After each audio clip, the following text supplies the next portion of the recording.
I don't know if you've ever had that before. Maybe that same question. What's wrong with you? I personally have had that asked to me about me several times. What's wrong with you? Well, there's a lot wrong with me. Growing up just in the Northwest, and I remember when we moved to the Midwest, people kind of looked at me like, "You're kind of different. You're a different kind of pastor. We haven't experienced that before." Um, and they meant it. They meant it nicely, right? I meant it nicely, but today I want to talk about that concept of those moments when people look at us like and literally say to us, "What's wrong with you? Why would you do that? What are you thinking?" And in fact, in today's reading in the First Samuel chapter 14, there's a moment, and there's a lot of moments with the new King Saul that the people, or his son Jonathan in this case, say to him, "What's wrong with you? Why would you do that?" They're in battle. He tells them, "Hey, don't eat anything until all our enemies are toast," right? Which is just a horrible thing. I don't know about you, but if you ever played sports or done like marathon, we've done marathons, Spartan races. I love that kind of stuff. You got to eat during those, right? You got to refuel yourselves. And Saul makes this rash decision in the midst of his emotions and says, "Don't do this." And you can read it for yourselves. 1 Samuel chapter 14. But here the issue is that he makes this decision without talking to anybody, without saying, "Hey, what do you think if we did blah?" And somebody would have said to him, at least Jonathan would have said to him, "Hey, Dad, that's the dumbest idea I've ever heard before."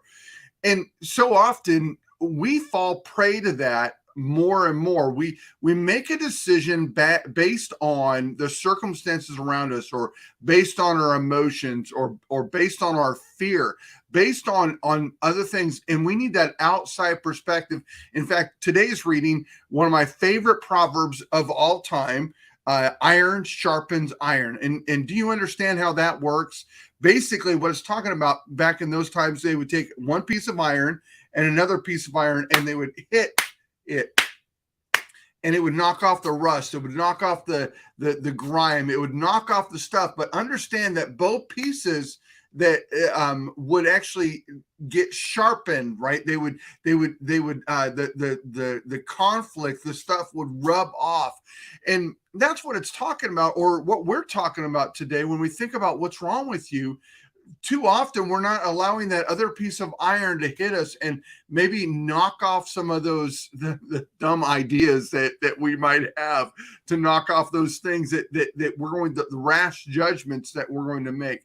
I really encourage you, as you're dealing with life, man, it hits hard sometimes, right? Don't make rash decisions. Don't make rash oaths. Take your time, talk to somebody. And I'm not talking about talk to your friends or those people that are going to tell you the answers that you want to hear. Talk to somebody that that cares about you, loves you, wants the best for you, and has wisdom. Wisdom, understand this. This is my definition of wisdom. Wisdom is when somebody has done it and succeeded in doing it. They are the ones that have wisdom.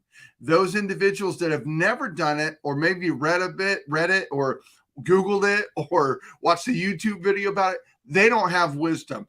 Talk to somebody who's been there, done that, and succeeded in doing that. It'd be like going to somebody for marriage advice who's been married 4 times and divorced 4 times. That doesn't make any sense. They don't have wisdom on marriage. They have wisdom on how to get divorced, but not on marriage. Think about it the next time you make a decision, and don't have somebody come up to you and say, "Man, what's wrong with you?